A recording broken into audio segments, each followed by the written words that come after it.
Hello and welcome to Unacademy, a one-stop destination for the English medium civil services aspirants. Let me wish everyone Eid Mubarak and welcome to the most comprehensive Hindu analysis on YouTube. So let's start the discussion by first looking at the topics that we are going to discuss. From the Delhi edition of the Hindu, I have chosen 9 important articles for a detailed and comprehensive analysis so that you don't have to go back and read the newspaper again. But before we start, I have a very important announcement. We are launching a new batch for those who are preparing for 2027 prelims and beyond. The summit batch for UPSC CSE 2027 is all set to begin from the 23rd of March. So this is a great opportunity for you to enroll for this comprehensive classroom program. It's an online classroom program giving you access to all the live and recorded lectures, along with the study material, and as well as test series and mentorship sessions. So, if you want to prepare for the exam and be mentored by India's top educators, this is your opportunity. And right now, Unacademy is running a special offer to avail this course at a very reasonable price.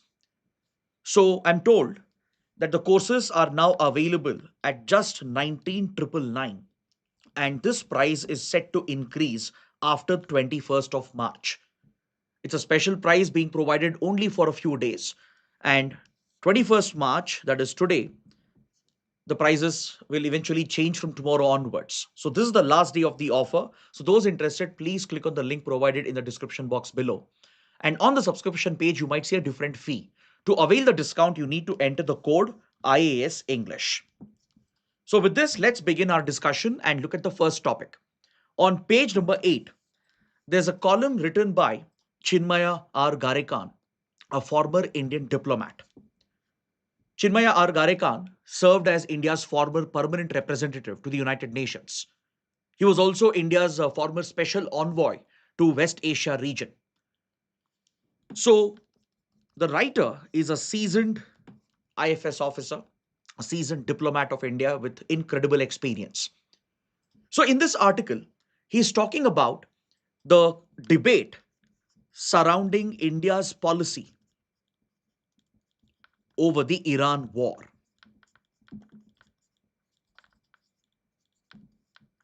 In the context of the Iran war, India's policy towards the conflict has generated some support and some criticism as well.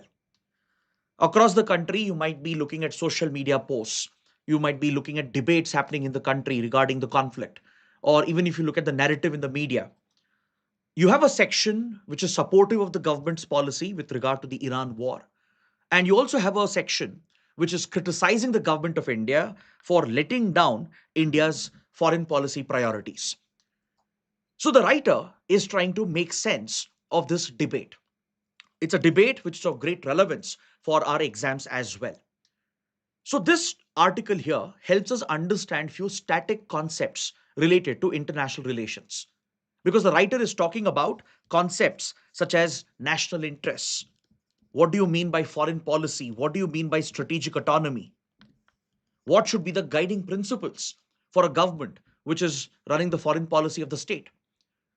So let's dive a little deep into the article, and I'll take you beyond the article as well to understand this debate over the Iran war.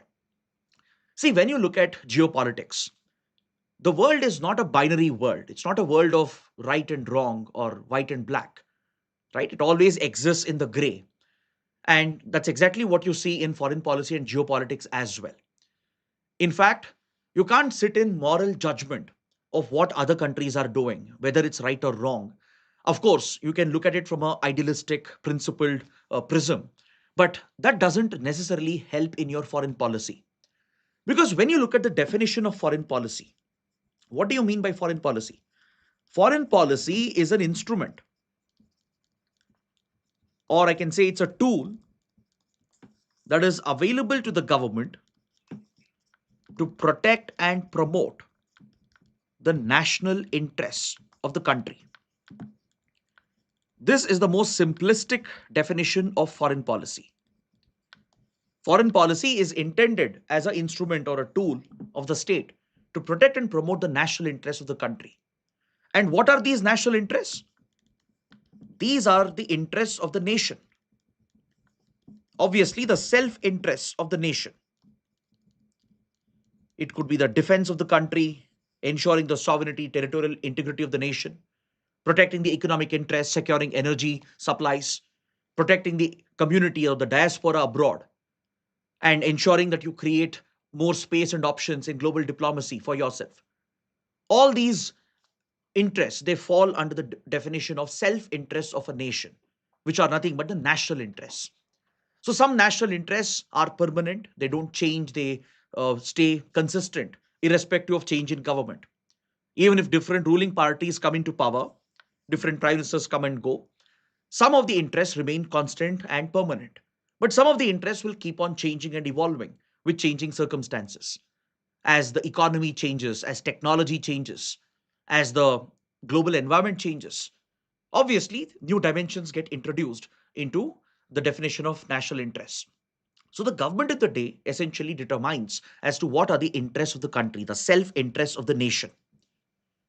So when you look at foreign policy, it is designed to protect and promote those self interests.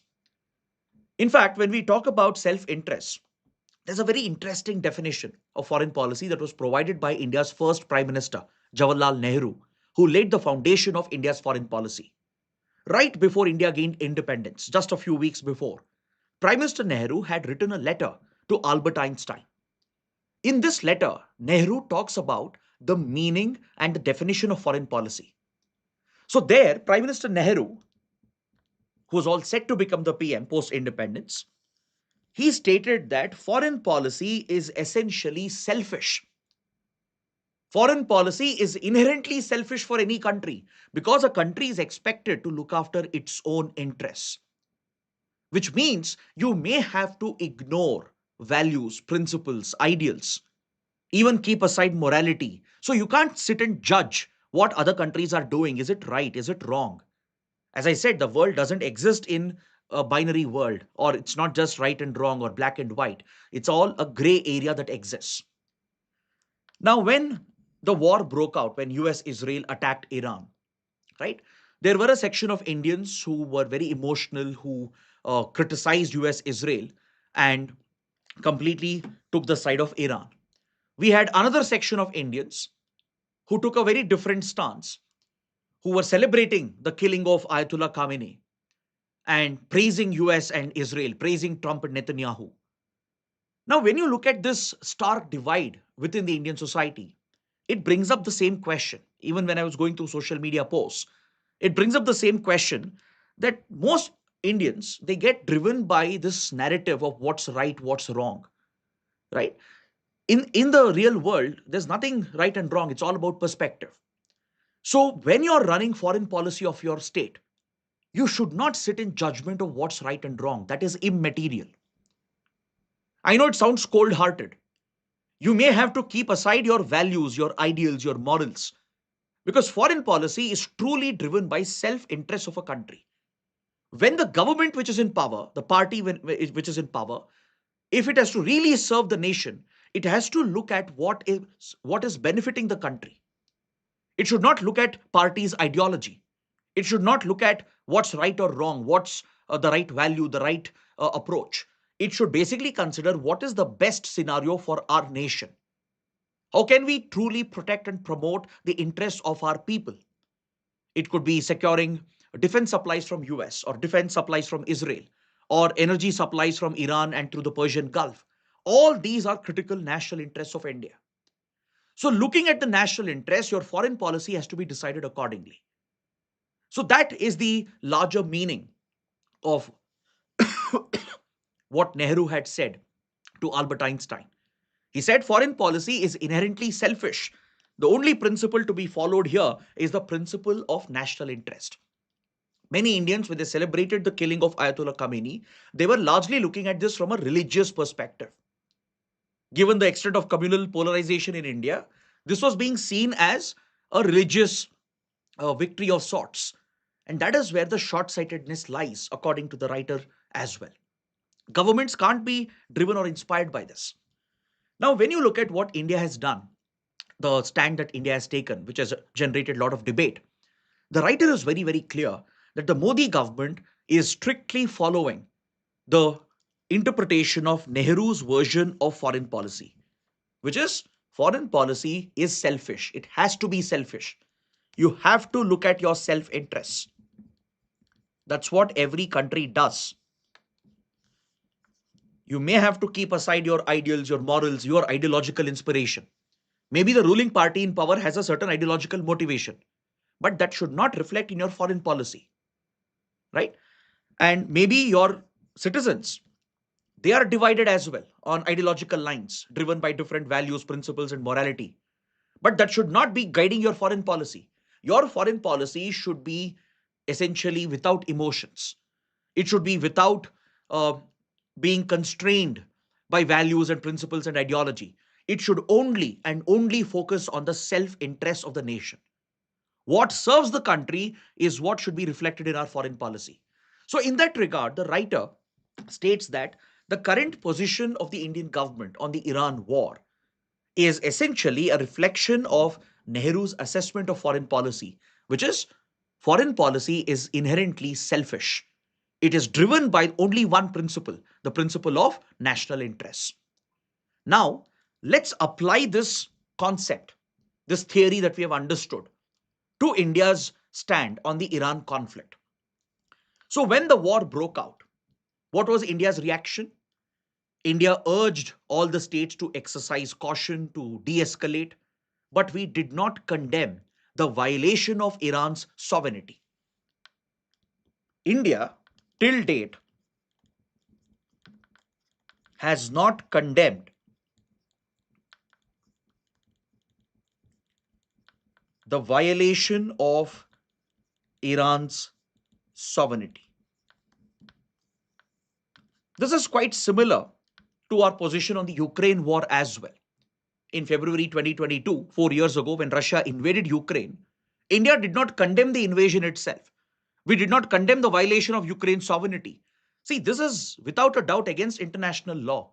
It goes against the UN Charter, which prohibits any such use of force, which can violate the sovereignty of a nation or even threaten the political stability of a state. But India did not condemn the Russian invasion into Ukraine. Similarly, we did not condemn the violation of Iran's sovereignty. If you had seen this purely through what's right and wrong prism, then India would have been compelled to condemn this violation. But since the Modi government was driven by the self interest of India, which is exactly the foundation laid by Prime Minister Nehru as well, India did not condemn the violation. So, of course, it generates a lot of criticism that India should have condemned it. But please look at the ground reality. You can't affect your ties with United States, Israel, and more importantly, the Gulf states at any cost. US is a key supplier of military hardware, defense technology, and advanced critical emerging technology. From advanced weapon systems, drones, and shipbuilding technology to artificial intelligence, semiconductors, US is absolutely critical for India. And now you have a madman in the White House running erratic policies, trying to arm twist countries, blackmail countries, pressurize them using the leverage. So India is dealing with one of the most challenging times in foreign policy, and you can't afford to antagonize the US. It's not about standing up to the US or asserting yourself. It's about protecting what can be protected. Because we have critical economic interests which are dependent on the US. We have multi-billion-dollar exports headed towards the US. You can't abandon that relationship. US is a key source of investment into India, a key source for advanced technology for India.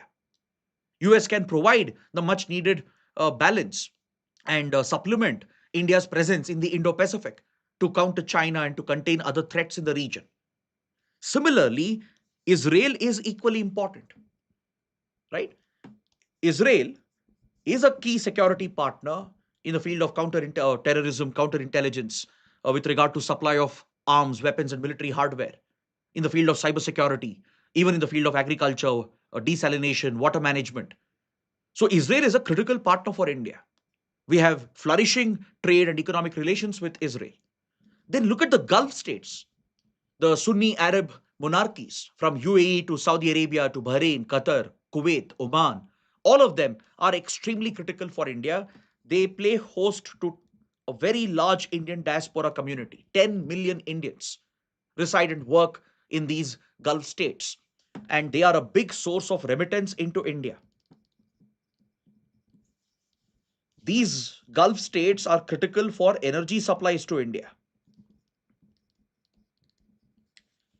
These Gulf states are a very important export market. India has signed free trade agreements with some of these Gulf states. We have a FTA with Oman. We have a FTA with United Arab Emirates. Then also don't forget, these Gulf states bring massive investments into India. Billions and billions of dollars of investments. Look at how much Saudi and UAE have invested in the Indian economy, in Indian startups, in our petrochemical sector, in our infrastructure projects. So it's natural for India, when you weigh the cost benefit analysis, to slightly align with US, Israel, and the Gulf states. Doesn't mean we are abandoning Iran or abandoning our ideological commitment to the Palestine and the rights of the Palestinians. It's a very principled approach, not based on values or ideals, but based on pragmatism, based on self-interest of India. Because foreign policy inherently is selfish, it has to be selfish, right? But the writer points out one crucial detail. The writer points out why the critics of the Modi government are also correct. Why there is so much criticism against this policy. There is one big flaw in the current foreign policy of India. We have not balanced this pragmatism with regard to Iran. Now let India slightly align with US, Israel, and the Gulf states. That is what pragmatism will dictate. That is in self-interest of India. But it is also in the self-interest of India to stand and side with Iran. And this is not contradictory to each other. We have done this for decades. For more than 7 decades, India has been striking this balance between Israel and Iran, between Sunni powers and Shia powers, between US and Iran. India has a history of striking that balance. For the first time, probably, we are seeing an abandoning of this balance by the Indian government. And here the writer criticizes the Modi government and agrees why the critics are pointing out that India is affecting its critical ties with Iran by not doing the right things. For example, you should have condemned the killing of the Ayatollah. Forget condemning the killing. Maybe that would have been too provocative in the eyes of US and Israel and the Gulf states. India should have at least expressed condolences. India took more than a week to send the foreign secretary to Iran's embassy in Delhi to sign the condolence book, which was too late and too insufficient. The condolence should have come from the highest levels of the leadership, from the prime minister to the foreign minister, should have condoled the death. You need not condemn it. You need not criticize the killing, right? Don't stand in value judgment. But we should have expressed condolences, expressing our sympathy for the killing of Iran's leader, the leader of a sovereign nation. So India not doing this, not condoling the death and not expressing concern for what's happening in Iran is where the criticism comes up. And the writer also agrees, based on his incredible experience, that India is compromising its ties with Iran. And this is not in India's interests. While it is in India's interest to slightly align with US, Israel, and Gulf states, it is also in India's interest to slightly align with Iran as well. That balance is currently missing in India's foreign policy.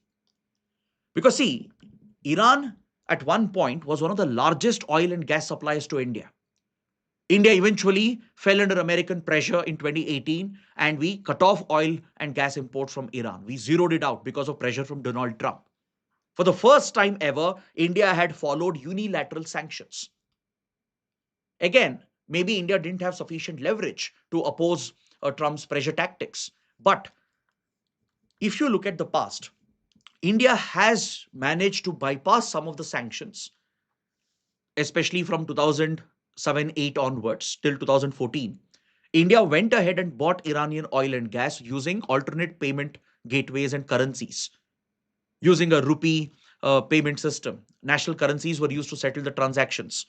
and Vostro Nostro accounts were used to ensure that we don't rely on the US dollar and the Western controlled financial systems. And look at India's investments in strategic projects like Chabahar Port. Iran has been critical to access Afghanistan and Central Asia. Iran has been a strategic partner, key security partner to counter Pakistan, to counter terrorism, to keep a check on extremist radical terror forces that operate in Afghanistan and Pakistan. So you can't simply abandon your ties. US, Israel, Gulf states are extremely important. Iran is equally important. Whether you like the Shia theocracy or not doesn't matter. Whether you like Netanyahu or Trump or the Gulf monarchs doesn't matter. It is immaterial to your foreign policy. Your foreign policy should be simply rooted in the self interest of the nation. So, this is where the writer agrees with some of the criticism which is coming up against the Indian government, that we haven't expressed enough support for Iran where we should have, where we could have balanced it out while showing a slight tilt towards US, Israel, and the Gulf states. So, this is what we learn from this interesting article. So, please take up this mains question for your answer writing practice. Now, let me know what is your view on this particular topic. I would like to know, do you think India has done the right thing by showing this tilt towards US, Israel, and Gulf states? And should we have balanced it out by expressing some sort of support for Iran? For example, expressing condolences for the death of Ayatollah Khamenei, and maybe raising concerns about the violation of Iran's sovereignty, or more concern about killing of civilians, especially children in Iran. Should India have done that, or India is doing the right thing? Please let me know in the comments. Now let's quickly look at few other articles in today's paper that gives us key updates about the Iran conflict. On the front page, there's an article referring to the increasing attacks on energy infrastructure in West Asia. Now, this is a matter of serious concern. A couple of days ago, roughly 48 hours ago, Israel carried out a major escalation in this conflict. Without consulting with United States and the other allied partners, Israel unilaterally carried out massive strikes on Iran's South Pars oil and gas field, particularly at the Asuluye processing hub, where the oil gas extracted from South Pars region is refined and processed and handled. Now, this is a critical infrastructure of Iran, the backbone of the Iranian economy. In fact, much of Iran's domestic energy requirement is met through South Pars, and the gas which is extracted here is what powers the domestic economy of Iran. See, this gas field that you're seeing here, located in the Persian Gulf, which is called South Pars on the Iranian side. It's also known by a different name. It's called the North Field on the side of Qatar. This is the world's largest natural gas field. Please make a note. This is the world's largest known natural gas field, and it is shared between two countries. It's located in the Persian Gulf, and it is shared between Iran and Qatar. On the side of Qatar, it's called the North Field, and on the side of Iran, it's referred to as South Pars. So it's vital for Qatar's economy as well. It's critical for Iran's economy as well. So when Israel carried out unilateral strikes, causing significant damage to the gas processing facilities at Asaluye, it has hit Iran's energy infrastructure, and this is an unprecedented escalation. In fact, even Donald Trump came out publicly on social media and he pointed out that Israel had not consulted with the US. It appeared almost that Trump was condemning Netanyahu's actions. However, US continues to stand with Israel, but the differences between US and Israel were quite evident when Israel carried out this unilateral strike. Because this was a very, very big escalation as it hits at the very heart of Iran's economy. So, Iran, as expected, carried out massive retaliation against critical energy projects that are located across the region. Iran has launched ballistic missiles and drones at Qatar's gas facilities. It has launched similar strikes on the oil and gas facilities of Kuwait, Saudi Arabia, and UAE, leading to a major escalation. See, first of all, the movement of ships through Hormuz Strait, as you know, is effectively paralyzed. Very, very few ships are getting through. And as India has clarified, Iran has not given any special permission or exemption for India. The few vessels which have managed to cross Hormuz, they have done it at their own risk, right? And also because of the graciousness of Iran as well, which has allowed or not targeted some vessels which were passing through on their own risk. So as of now, Hormuz remains paralyzed, and Iran has stated that it is going to target any vessel linked with US, Israel, and Western allies. So this has already exerted significant pressure on oil gas markets and prices in the global markets. So Israel's escalation and Iran's retaliation is further adding more tensions into this conflict. Very easily, this could spiral out of control, and any further attacks on energy infrastructure could completely destabilize oil gas supplies and the prices, not for days or weeks, but for months and years together. Because Iran hit back at the strategic Ras Laffan LNG facility, which produces nearly 17 to 20% of global gas supplies. So imagine the damage which would have been caused to the machinery, to the facilities and the equipment. Though experts are saying the damage is quite limited, but still it will render the facility out of operation for several months. It will take a long time to repair and rebuild everything. And similar strikes were seen at Mina Abdullah and Mina Al Ahmadi refinery, which handles nearly 7 lakh barrels of crude oil. So this supply is completely disrupted. The strikes against UAE's gas and oil fields, the strikes against Saudi facilities of Aramco, it has caused quite significant damage, disrupting production, and this will exert further pressure. Brent crude has already touched $118 per barrel, right? India's average crude oil cost has also started jumping to very dangerous levels. So this raises significant risk for energy supplies and energy prices. See, targeting critical infrastructure is nothing new. This is something you see in any battle, right? In any conflict.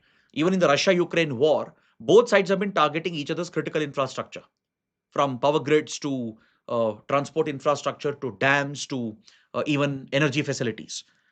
But given the disproportionate role of the West Asian states in the oil gas markets, any further disruption, any further damage will only impact the prices further and the supplies even further. So, this has raised serious concern for Asian countries like India and others who are heavily dependent on imports of energy from these countries. So, this is one development we'll continue to track. Next, Indian oil marketing companies have increased the prices of premium variants of fuel. This is a direct reflection of the West Asian conflict and the pressure it's exerting on energy prices in India. Though it has attracted criticism and opposition from the opposition parties, the government has clarified that the price rise will not affect the common man. It will not affect the average consumer. Because the prices that have been increased is only for premium variant of fuel, premium petrol and industrial diesel. Premium petrol price has been increased by around 2 to 3 rupees per litre. Industrial diesel has been hiked by around 22 rupees per litre. So this will only affect a segment of the Indian economy. When you look at the premium fuel, it's largely hardly around 5%, 4 to 5% of what is sold in the Indian market. So it will have a minimal impact as of now, but if the situation continues to persist and escalate, you will most likely see a significant jump in energy prices. Then oil marketing companies will face the dilemma. Should they pass down the cost to the average consumers or should they take the losses? Eventually, government will have to bail them out with subsidies. So this creates a vicious cycle for India, and that is a nightmare scenario for us. But what's interesting is that for the last, I would say, 1.5 couple or 2 years, oil prices was at its lowest. Right, crude oil per barrel was hardly at around $60 per barrel. But these oil marketing companies, Indian Oil, Bharat Petroleum, Hindustan Petroleum, they never passed on the cost benefit to the consumers. If you have noticed, petrol diesel prices never declined though global prices were at its lowest in the last 1.5 years. But now, the moment the pressure is increasing, the prices are already being increased. Right now, it's for the premium variant, but who knows if the conflict continues, if the shortages continue to affect, eventually it will be passed down to the consumer or the government may have to take that hit. Either ways, it's the taxpayers' money, right? It's the common man who will get affected. So, this again highlights the global nature of any conflict in today's world, how it can affect each and every nook and corner of the world. Talking about the impact of this war, the famed carpet weavers in Kashmir, they are feeling the heat of the West Asian conflict. See, this can come as an art and culture question in your prelims exam. The carpet industry of Kashmir shares a very historical, deep rooted cultural link with Iran's carpet industry. See, across the world, there are two types of carpets which are very, very popular: the Kashmiri carpets and the Persian carpets. There is a design similarity and the weaving skill which is used by the artisans, because these are handmade, right? They are not machine made, they're handmade. So there is a direct link that exists between the artisans in Kashmir and the artisans in Iran. This link between our carpet industry, it goes back to the Mughal era. In the 16th century, during the Mughal period, Iranian traders, carpet makers, they visited Kashmir. They used to trade uh, luxury products to the Kashmiri elites. And Kashmiri artisans and workers were trained and given skills by Iranian carpet makers. In fact, the carpets that are made in Kashmir today, it is all based on each design coming from Iranian cities. When you look at the Persian carpets, right, which are famed for their intricate geometrical patterns and their motifs and designs, there is something unique about each city where it comes from. For example, in Iran, carpets coming from Isfahan will have a unique design. Carpets coming from Qom or Shiraz will have a different design of its own. So each city in Iran has a unique design attached to it, a unique heritage attached to it. So carpets produced in Kashmir as well is based on this. They produce different types of carpets named after each Iranian city, like the Shiraz carpets or the Arabdali carpets, Isfahan carpets. These are based on the cities from Iran where the design originates from. And this skill and this knowledge was essentially passed down by Iranian carpet makers and traders to artisans in Kashmir during the Mughal period. These cultural ties continued in 19th century under Dogra rule during the Dogra period as well. And the carpet industry in Kashmir is now taking a direct hit because of the war, because of the destruction of Iranian cities by US and Israel and the disruption of trade. Obviously, carpet makers in Kashmir will also feel the heat. And also, there is that cultural historical link that binds them together. And don't forget, Srinagar, which is the hub of Kashmir's carpet making, was recognized as a craft city by World Crafts Council, which is a global NGO. Recently, Srinagar was recognized as a craft city by World Crafts Council. Right? So that's one interesting article in today's paper, which can be very important for your prelims. Next, Sri Lanka has said that US approached it with permission. It asked permission to land its warplanes that were carrying missiles on board. According to the statement made by Sri Lanka's President Anurakkumara Dissanayake, US government made a formal request to land its warplanes at one of Sri Lanka's air facilities, and Sri Lanka rejected the request. As Sri Lanka has decided to take a neutral stand in the conflict, it doesn't want to be seen to be taking sides with US against Iran. It has rejected this request. Now, according to reports which are emerging, these bomber planes of US Air Force, they most likely took off from Djibouti. Djibouti is an African nation located near the Horn of Africa. You can see that in the map here. See, this is your Horn of Africa, right? And Djibouti is the small country located over here, right next to Bab el Mandeb Strait. Bab el Mandeb is a strategic choke point, just like Hormuz Strait or Malacca Strait. It connects Red Sea with Gulf of Aden. It's a vital shipping route that connects Indian Ocean with the Atlantic. Right? It links the Red Sea corridor passing through Suez Canal in Egypt. connects with Mediterranean Sea on the other side and Gulf of Aden on this side. So Djibouti is strategically located here at the opening of Bab el Mandeb, and multiple foreign powers have military bases located over here. US, Japan, Italy, France, and of course China. China set up its first foreign military base over here in Djibouti, which has been functioning from at least 2017 onwards. US operates a major facility here called Camp Lemonia.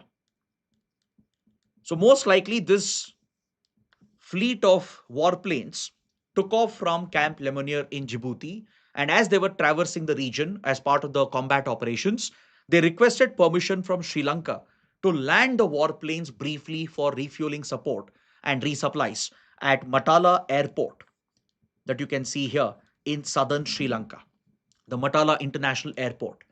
It's located right next to the strategic Hambantota port. And both these strategic projects were developed with Chinese funding by China under its Belt and Road Initiative. As you know, China has already gained a 99-year lease over Hambantota port. But Matala Airport has a very interesting story behind it. Though China funded the project, Sri Lanka took a heavy loan to build the Matala Airport. Today, it's known as the world's most silent airport because throughout the year, hardly any plane lands over here. It's a commercial failure. In fact, India was considering to revive the Matala airport a few years ago to counter China's influence in southern Sri Lanka. That's the relevance of Matala International Airport. So this is where US requested Sri Lanka to land the warplanes, and Sri Lankan government has rejected the request. Now, these locations are important for you, for your prelims, for map-based questions. Matala Airport, Hambantota Port, Camp Lemonnier, and other bases in Djibouti and Bab el Mandeb. So just make a note of this, which is relevant for your prelims exam. Coming to one last update. We have some fresh tantrum from Donald Trump, right? Trump is like a child throwing tantrums each day. He has said NATO is like a paper tiger. He has said NATO members are cowards.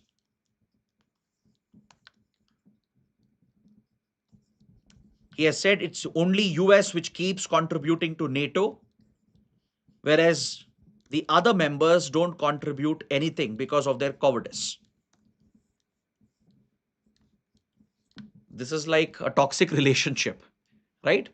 Where one of the individuals in a relationship blames the other person in the equation and says that the relationship is breaking up only because of the other person. So that's exactly what Trump is doing. Why? Because NATO countries have refused to assist Donald Trump. Now see, this is the biggest contradiction and irony. On the very first day of the war, Trump claimed full victory. And every day he keeps saying Iran's military capabilities have been decimated, that US has won the war. If they've already won the war, then why are they requesting assistance to liberate Hormuz Strait, which is paralyzed?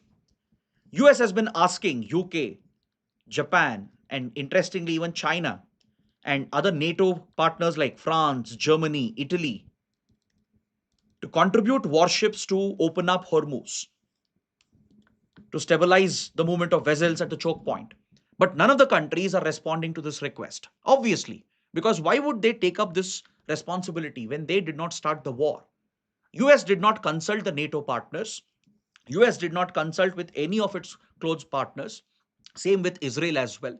This is a war they have started. No country would like to get involved in this mess, right? So they're all adopting a hands-off approach. Though France, UK, and others have deployed their assets into the region, they're not heeding to this request by Donald Trump. So this has led to greater frustration for Donald Trump, and he's ranting about NATO being a paper tiger and all the other members are cowards and they don't do anything, that they don't contribute to this military alliance.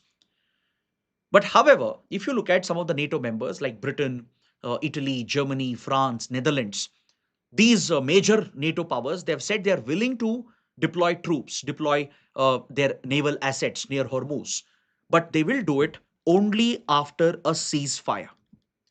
Only if the war comes to a halt. They don't want to get engaged in active combat, which is a very smart choice. This is a war started by US and Israel. So obviously European powers, they have no obligation on them. Some of you might say, Under NATO, you have the principle of collective defense under Article 5, right? Then isn't it the duty of other NATO members to come to the defense of United States? Now, let me tell you why collective defense does not apply here. Article 5 cannot be invoked over here because US was not the victim, right? US was not attacked by Iran or by anyone else. US was the aggressor with Israel attacking Iran. So other NATO members have no obligation to come to the support of US. Though NATO has principle of collective defense, that is only for an act of aggression against a NATO member. If a non-NATO country has attacked a NATO member, then Article 5 can be invoked. Then it is obligatory on every NATO member to come to the defense of the other member. In this case, US is not a victim, US is the aggressor.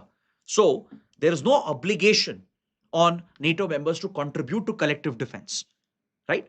That's why they are adopting this hands-off approach, triggering frustration in the White House. Clear? This raises questions about the viability of NATO as well. But the members are very clear, like Germany, Italy, UK, France, they have said, we are ready to play a role to stabilize Hormuz and deploy naval assets, but we'll do it only if there is a ceasefire. Only if the war ends. Only if US, Israel talk to Iran, negotiate and end the conflict. After the ceasefire takes effect, then these European countries are willing to deploy their naval assets. So with this, we have covered all the key updates regarding the Iran war. Now let's move towards the other articles in today's paper. We have a very important editorial on page number 8 that focuses on the rights of adoptive mothers.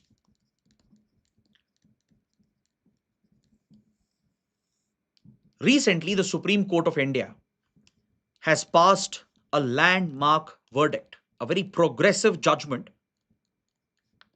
was delivered by the Supreme Court to uphold the rights of adoptive mothers and accord them rights on par with biological mothers. So it's a very important topic as far as social issues, social justice is concerned, even with regard to polity. Now let's understand this in slight detail. See, when you look at maternity benefits in India, provided under the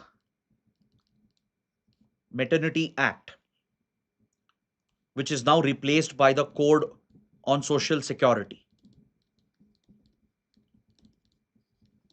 Right? We have these new labor codes which are in place that has replaced some of the old previous legislations.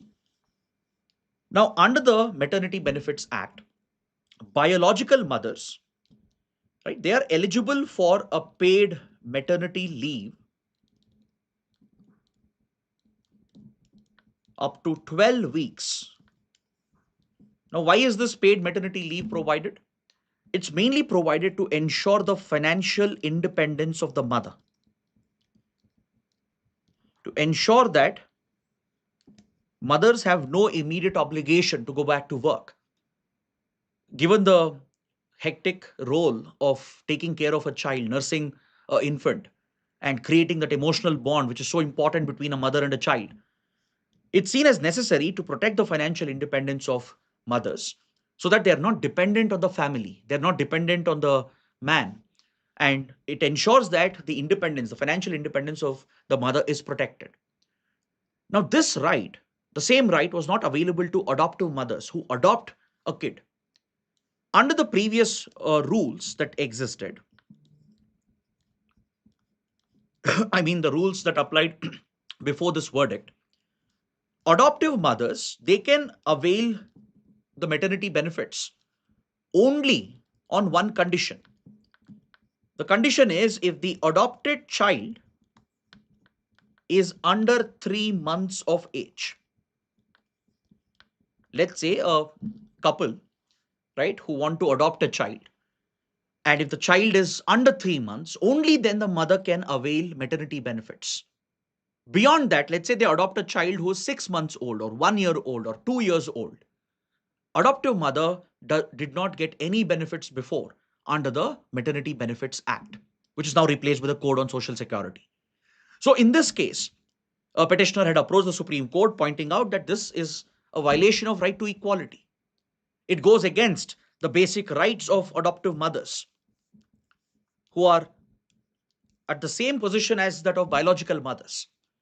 So the Supreme Court has taken a very progressive outlook in this particular case, and it has equated adoptive mothers with biological mothers, and it has actually gone beyond the scope of this case, passing some important rulings which can become a guiding force for the government and the legislature to make appropriate laws to address this issue.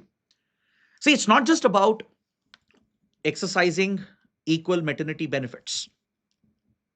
Please understand that adoption is also an extension of your reproductive autonomy. Reproductive autonomy is not limited to having a biological child, right? It could even extend to adoption. Now, first of all, the process of adoption itself is quite complicated. That itself takes several weeks to months. And if adoptive mothers do not get adequate maternity benefits, you expect them to go back to work just because the adopted child is not under 3 months. How fair is it? Wouldn't it affect the ability of the mother to bond with the adopted child? That's exactly what the Supreme Court also has pointed out. Now, this is also essential to support the family structure in our society, right? When you look at the society, when you look at the familial relations that are formed, what constitutes a family? A family is often considered as a mother and a father having a child, which is the immediate family, right? But a family is not just biologically related. That's not the only aspect of family. It should be emotionally connected as well. The trust should exist. The responsibilities have to be fulfilled. That emotional quotient has to be built up between the family members. That is a true family, right? Just because you have a biological child, that doesn't make it a true family on its own, right? So the Supreme Court has recognized this, that even in case of adoption, maybe the child is not biologically that of the parents, but it's equally important, maybe even more important, to build those bonds to ensure the parents fulfill their role and responsibilities to take care of the adopted child, to spend enough time with the child in the initial weeks and months to create that emotional bonding, which is essential to build your family structure in a society. So it's an extension of your reproductive rights and an extension of your basic right to build your family. So, in recognition of this, the Supreme Court has accorded same benefits, that adoptive mothers will avail the same maternity benefits as that of biological mothers. They can also avail up to 12 weeks of maternity leave. And it's not just this. The Supreme Court went beyond this particular case to focus on gender based role in parenting. This, I think, is the most progressive part of this judgment. See, in orthodox and patriarchal societies, it is assumed that it's the responsibility of the mother to rear the child, to nurse the child, to take care of the child. This is purely a conservative orthodox mindset where the husband and the other family members, they continue with their lives with no disruption at all, and the entire burden, almost 100% of the burden of taking care of a child, falls entirely on the mother. Yes, the mother-child bonding is important. Mother does play a greater role, but doesn't mean that mother alone is responsible for taking care of the child, for parenting a child. So the Supreme Court has paid attention to this aspect, promoting gender-neutral parenting through this verdict. Now, when you look at paternity benefits in India, honestly, it is horrible. There is no mandatory guaranteed paternity leave that's available for fathers. Now, don't you think a father should spend adequate time with the child as well? Forget spending this time. Don't you think the father should take care of that responsibility, share the burden with the mother, reduce the burden on the wife? But how can the father do it when paternity leaves are not recognized and provided? Most companies in India provide you 3 days to 5 days of leave. You take 7 days to 10 days for a vacation, and you give 3 to 5 days of paternity leave to take care of a newborn child. That is one reason why the whole responsibility shifts to the mother. And this also results in a career break for the woman. You might have heard of Nobel laureate Claudia Golden. Claudia Golden, in her Nobel winning work, she pointed out that the earning difference or the wage difference that comes up between a man and a woman, it primarily starts with pregnancy, with the first child being born. With empirical data, Nobel laureate Claudia Golden established that the difference in pay structure, the difference in the earning potential of a man and a woman is almost similar until a certain age. But the moment a woman becomes pregnant with the first child and bears the first child, that is where the difference starts increasing. Why? Because the man continues with no impact, continues working, continues earning more, getting promotions, whereas the woman takes a break. One, there is a social burden because of orthodox nature of the society, patriarchal nature of the society. Women is expected to take care of the entire burden here. And when you don't provide paternity leaves, right, you're basically not recognizing the role of the father in sharing the burden with the mother. This is the fundamental problem that the Supreme Court is trying to address. In this landmark judgment, the Supreme Court is pushing the legislature and the government to provide for required laws that can promote gender neutral parenting, which is the pragmatic approach to do. This will ensure more women can stay with their career while focusing on childcare because the half the burden would be shared by the father. So this requires a larger social change, a mindset change, a behavioral change, but at the same time, legislative intervention which can provide paternity benefits of at least, let's say, 5 weeks or 6 weeks is something which will give enough time for father and mother both to share the responsibility, build that emotional bond with the child, and play a pragmatic role in parenting. So, this ruling has implications for adoptive mothers as it extends their rights to avail all the maternity benefits available to biological mothers. It equates them with biological mothers. And second, it focuses on gender neutral parenting. So, please take up a mains practice question on this topic. Next, moving on page 8, there's a column related to the Great Nicobar project, which is proposed by the government of India. The Great Nicobar project is being pushed by the Indian government as a priority economic strategic project with geopolitical and security implications. So, under the Great Nicobar project, the government is planning to establish a transshipment port near the strategic Strait of Malacca, which acts as a link with Southeast Asia and South China Sea. India is also planning a new international airport at Great Nicobar as part of this mega project. A huge township has been planned along with a massive power project. So, this is something which can transform the industrial landscape, the economic landscape of Andaman Nicobar, and truly utilize the strategic potential of these faraway remote islands. It could even create new tourism opportunities, drive new economic opportunities for India, and position India as a key power at the opening of the Malacca Strait, which will enhance our geopolitical standing, our strategic leverage, and our security posture as well. So there's no doubt that this project is of great national importance. But any project needs to keep in mind the environmental and social cost. Yes, your economic interests are a top priority. Your strategic interests are a priority. Your geopolitical security interests are also a top priority.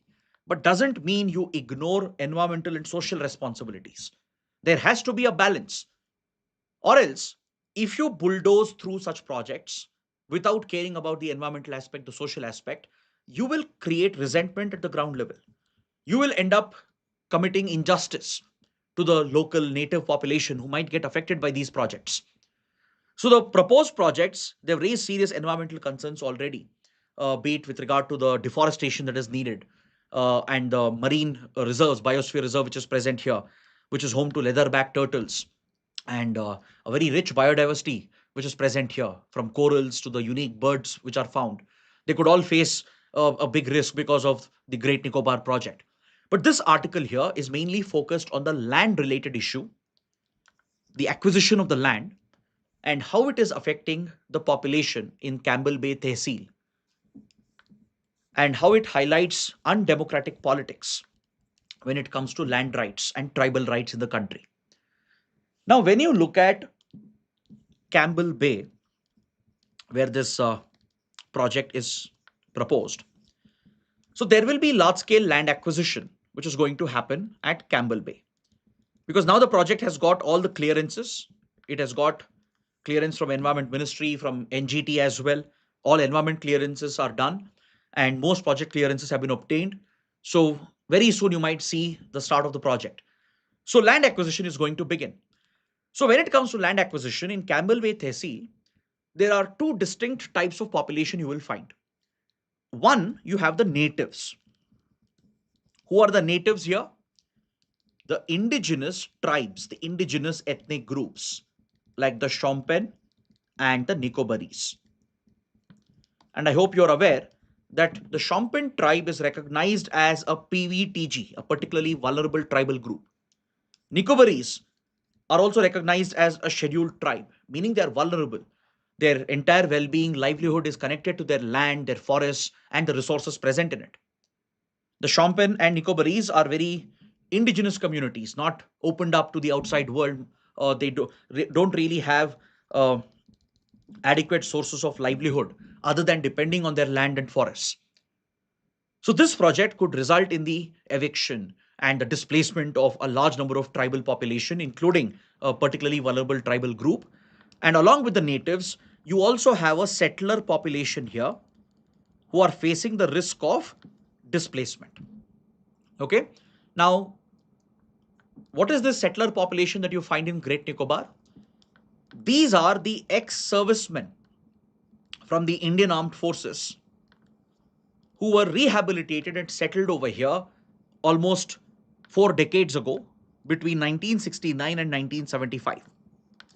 The government of India selected around 300 families from Indian Armed Forces who were retiring or who were leaving the service. These ex-servicemen and their families, they were settled over here by the government of India. Why? So that it can strengthen India's security posture and ensure we populate these remote islands, ensure we reassert our claims. And it was purely for strategic signaling that India rehabilitated around 300 families of ex-servicemen and settled them over here. Now, these families are also dependent on the land. The descendants of these settler families, they're also dependent on the land which is present over here at Campbell Bay. Now, obviously for this project, there will be large scale land acquisition, which will happen under the Land Acquisition Act of 2013. It's officially known as the Right to Fair Compensation, Transparency in Land Acquisition, Rehabilitation and Resettlement Act of 2013. Now, under the law, fair prices have to be fixed for the land which is being acquired with the government for any public project. Now, when you look at the prices being fixed, there is a big difference which is coming up with regard to the settler population and the native tribes. The native tribes are not even being consulted by the administration, whereas the settlers, they have their own grievances with regard to the project. Their grievance is mainly about the price at which their land is going to be acquired. They, in principle, agree with the project of the government. They agree that the project is of great importance. They are willing to give up their land, but they want the right price for it. Right now, the government is proposing a price in the range of 113 to 180 rupees per square meter. This is many times smaller than the prices paid for similar projects in Andaman Nicobar. For example, tourism related projects where land was acquired few years ago, the amount paid to the landowners was in the range of 11 to 20,000 per square meter. Now look at the world of difference. Basically, the government is trying to push a minimum price possible. When you take it on a hectare basis, per hectare, the settlers are expecting around 32 lakh rupees and above. Government is proposing to give them 9 lakh rupees. So there is a huge difference in what the settlers are expecting for their land and what the government is willing to pay for them. So they are protesting against the land acquisition, demanding the government to provide them fair compensation as per the Land Acquisition Act. Now, as I told you, these settlers are nothing but the descendants of the ex-servicemen families who were settled over here. Their argument is they've already been displaced 2 times in their life cycle. First, the government settled them over here in 1969-1975 period. Second, they got displaced during 2004 tsunami. See, first of all, families from mainland India were settled over here. So whole families were moved out, they got displaced. Second time was during tsunami of 2004 when the families were affected. So their livelihood has been disrupted, their standard of living has been affected. So they want adequate compensation, fair compensation for their land as per the Land Acquisition Act, which is a fair demand. But settlers here have agreed in principle to give up the land. They are just negotiating the price. Now, if you look at the native tribes, the Shompen and Nicobarese, forget price negotiation. They have not even consented to the land being taken over. Because see, under Forest Rights Act, Gram Sabhas will decide on granting approval for such large public projects. But in Campbell Bay Tehsil, Gram Sabhas are not only made up of the local tribes, they are made up of the settler community as well. So they have already provided the required support for the project. And tribals who don't want money, they don't care about money, they have no value for it. They want their land, they want their forest, they want their basic rights. And they are not being their consent is not being obtained. And their true interests, which is to protect their livelihood, which is to protect their heritage and their association with the land and the forest, that is not being made a priority by the government. That's the concern being expressed by the writer. The writer recognizes that the project is of great national importance. It is of geopolitical significance. It will enhance India's security posture. It will create tremendous economic opportunities. It could even help India counter China near the strategic Malacca Strait. So there's no doubt about it. But the way in which you acquire the land and deal with the rights of the people who are getting displaced, there is an inequity which is coming up. The government is seen to be more favorable towards the settler population because they are in favor of the project. Now they're only negotiating the final price. What should be the money to be paid for the land acquisition, right? But for native tribes, it's not about the money. As I said, most of the Shompen and Nicobarese, they don't really care about the money. For them, money has no value. For them, land is valuable. The forest is valuable. The resources in the forest is valuable. That is their entire livelihood. Generations have depended on it. So for the government to completely ignore the concerns of tribal communities is undemocratic, according to the writer. That's why the title of the article, Undemocratic Politics in Great Nicobar over Land. While the government is at least negotiating with settlers over the price, it's not even consulting with the Shompen and the Nicobarese, not hearing their actual concerns, which could lead to social displacement, and this could have a cascading effect on the project itself. Because we have seen many such large projects being pushed in the past.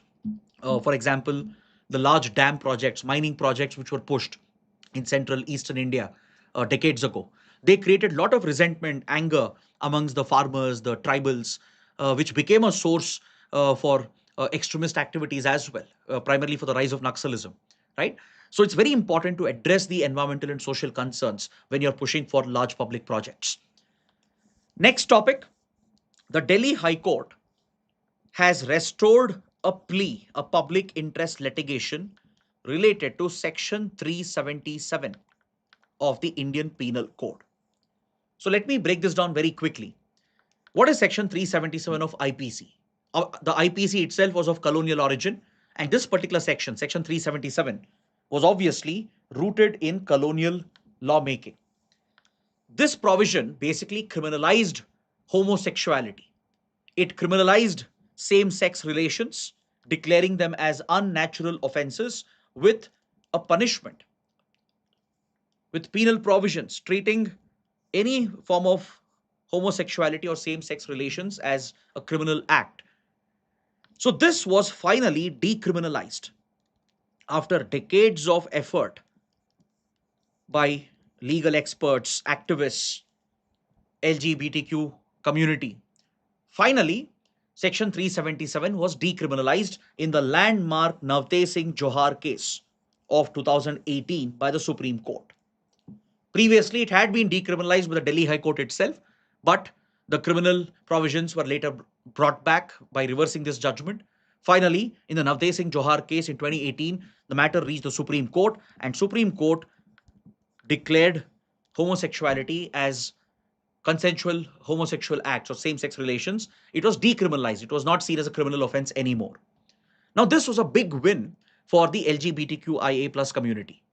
Now, IPC has been replaced with BNS, Bharatiya Nyaya Sanhita. See, please understand Section 377 of IPC, it not only dealt with consensual acts, it also dealt with non-consensual acts. It basically dealt with sexual assault, rape, which are of an unnatural kind, which includes bestiality and other forms of unnatural sex involving people of the same gender. While the provision was decriminalized, while consensual act was decriminalized, non-consensual act was still punishable. And this gave a degree of protection for transgenders, lesbians, gays, bisexuals, etc., if at all they were to be sexually assaulted. Now, with BNS replacing IPC, this provision is essentially gone. That's why a PIL had been filed at the Delhi High Court, because under Section 377, the criminal nature of homosexuality was decriminalized. Correct? From 2018 through Navtej Singh Johar judgment. But however, non-consensual acts, they remained a criminal offense. The decriminalization was applicable only for consensual acts, only between consenting adults, right? Non-consensual act still remained a criminal offense. So let's say a man were to be raped by another man or sexually assaulted by another man. This provision could have been used to seek criminal prosecution. But now, IPC being replaced with BNS, non-consensual homosexual acts are not punishable. I mean, there's a gap, there's a legal gap which is present.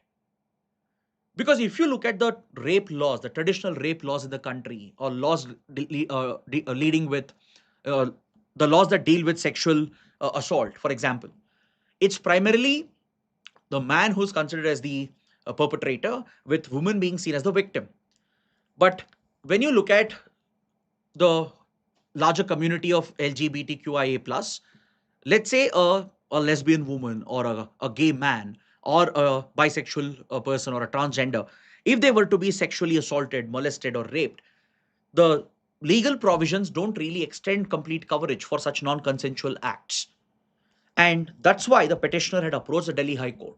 So this was last year itself. In fact, in 2024, Delhi High Court had put this plea on hold, and it had asked the government to address the legal lacuna. Since BNS was replacing IPC, this legal gap was very evident that going forward, non-consensual acts would not be covered as a criminal offense. So petitioner had approached the court in 2024, and the court had stayed this plea, put the plea on hold, saying we'll not hear it, because let's give a chance to the government. Let the government frame a law which will plug this gap through the legislature. And enough time was given. More than 1.5 to 2 years time was given. But the government and the parliament have done nothing. They've not tried to fix this legal gap. So now the Delhi High Court has restored this old PIL, stating that now the court will examine this issue as to how to cover non-consensual acts of homosexuality or same-sex relations. And let's say if a man were to be sexually assaulted by a man or a woman were to be sexually assaulted by a woman, how would that be covered legally? That is something the court would be looking at. So hopefully this should push the government to carry out a legal intervention and bring out the subsequent changes through Bharatiya Nyaya Sanhita, make the required changes through amendments to ensure that this gap is plugged. Next, coming to page 12, the Renewable Energy Ministry is trying to expand its jurisdiction and its mandate. See, today, more than 50% of our installed power capacity is coming from non-fossil sources. India roughly has around 520 gigawatts of installed capacity, out of which around 271 gigawatts of installed capacity is from non-fossil fuel sources. And out of that, nearly 263 gigawatts is coming from renewable sources like solar, wind, etc. So this allows India to meet its climate action targets under Paris Agreement. And when you take the actual power generation, because installed capacity is different from actual power being produced, right now 25% of India's power production is coming from non-fossil renewable sources. 25% of actual production is coming from solar, wind, and other clean renewable sources. So the role of clean renewable energy is growing in our energy market. But however, Renewable Energy Ministry has a very limited mandate when it comes to fixing prices and tariffs, when it comes to regulating the policies for the renewable energy sector, how the power generated by solar project, for example, would be sold to a power grid, how it would be bought by discoms, the distribution companies, and regulating the entire transmission and grid network. Those roles, powers are not with Renewable Energy Ministry. It entirely lies with the Power Ministry. So it's a conflict between them, between the two ministries. The Power Ministry, according to the Electricity Act, is the nodal authority to fix power prices, to work with Central Electricity Authority to regulate transmission, lay down guidelines for purchase of power, etc. So Renewable Energy Ministry is trying to assert its jurisdiction by seeking to expand its mandate. It has appealed to a parliamentary committee on renewable energy to make these changes so that Ministry of Renewable Energy can be considered as the central government as per the provisions of the Electricity Act, which currently is with the Power Ministry. Under Electricity Act, as far as fixing prices and tariffs and making policies for power sharing and distribution, it's Power Ministry which is considered as the central government.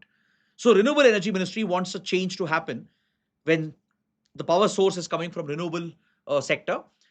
It wants to be considered as the central government for renewable space to take this jurisdiction, which is currently with the Power Ministry. See, this is an industry demand as well. In fact, the entire renewable energy sector, they are demanding the government to have a separate law, because Electricity Act, it only deals with specific forms of energy, right? As India's share of renewables keeps on increasing, the industry has been asking the government to frame a separate law for renewable energy. But however, the government within the both the ministries, they are of the view that a new law is not required, right? Power Ministry also says new law is not required. Even Renewable Energy Ministry agrees that a new legislation is not required. Under the existing Electricity Act itself, the jurisdiction can be shared with Renewable Energy Ministry. Power Ministry will continue to exercise its jurisdiction with regard to traditional sources of power like fossil fuel based power coming from coal and other forms of energy, whereas Renewable Energy Ministry will exercise a parallel jurisdiction. So that is the demand of the ministry, right? It's asking the parliamentary standing committee, the government, to expand its jurisdiction and mandate so that it will gain the powers of the central government under the provisions of Electricity Act. It wants to coordinate with Central Electricity Authority to determine prices and tariffs and to handle transmission and grid networks. Next, the core sectors of the Indian economy have registered a significant slowdown in growth in the month of February. Growth has reduced by more than half to just 2.3% in Feb. And this was even before the West Asia conflict. See, the Iran war broke out on 28th Feb. This data covers the entire month of Feb. So even before the war, before the supply disruptions began for oil, gas, and other key commodities, slowdown of growth in our core industries represents a serious concern. According to the data brought out by Ministry of Commerce, right? Under Ministry of Commerce, you have the Department for Promotion of Industry and Internal Trade, the DPIIT, which brings out the 8 core industries index. These 8 core industries that includes coal, crude oil, natural gas, petroleum refinery products, fertilizer, steel, cement, electricity, they are clear indicators of industrial growth happening in the economy. It will even help in determining other macroeconomic indicators, including your GDP growth. So, this crucial data with base year 2011-12 shows a significant decline in industrial activity for the month of Feb. Except for cement and steel, cement has registered significant growth in the month of Feb. Even steel saw some decent growth. But other sectors like crude oil, coal, natural gas, petroleum refinery, fertilizers, electricity, they have all shrunk. And as a result, the growth in core industrial sectors has reduced by more than half in the month of Feb. Now, you can basically use this data to understand what might happen for industrial activity in the month of March. Now, with the war causing actual disruption in the supply of oil, gas, and disrupting the flow of other commodities as well, you can imagine how it might affect industrial growth in the country. So, it's a warning sign. It means there is a need for greater government intervention to try to pick up growth in these core sectors. Coming to the prelims section, we have a very, very important article on the front page referring to the Mahad Satyagraha, which has marked 99th anniversary yesterday. A very important topic in history and social justice. 99 years ago, on 20th March 1927, a historic day in India's history. Why? Because in today's Maharashtra, the then Bombay province, in a place called Mahad, which is part of the coastal Raigad belt, Dr. B.R. Ambedkar did something revolutionary. He went against the social customs and practices and broke the chains that had kept the Dalit community locked. At the famous Chowdar Tale, you can see that in the image here. This is the very same public water body, Chowdar Tale, where Dr. B.R. Ambedkar, with a batch of Dalits, they violated and broke the social norms and codes imposed by the upper class Brahmins. And they used this public water facility to drink water from it. As Dr. B.R. Ambedkar famously said, animals are allowed to drink water here, but not Dalits. That was the extent of caste discrimination in our society. In fact, in 1923, the Bombay Legislative Council had actually passed a resolution stating public water bodies maintained by the state, built by the government, should be open for all communities irrespective of their caste. But it was never allowed to be enforced at the ground level. The upper caste Brahmins were against any such mingling of Dalits with the so called upper caste. So, Dr. B.R. Ambedkar's act of resistance, a peaceful satyagraha where they broke the norms, drank water from this public water facility, it goes down as a landmark moment in India's history, which is celebrated every year. So next year will mark the 100th anniversary of Mahad Satyagraha. So it's a very important development as far as Dalit empowerment is concerned. And this year, Dalit organizations across the country are planning to celebrate 25th December, because it was on this day that Dr. B.R. Ambedkar famously burned Manusmriti for promoting caste-based divisions and hierarchies, right?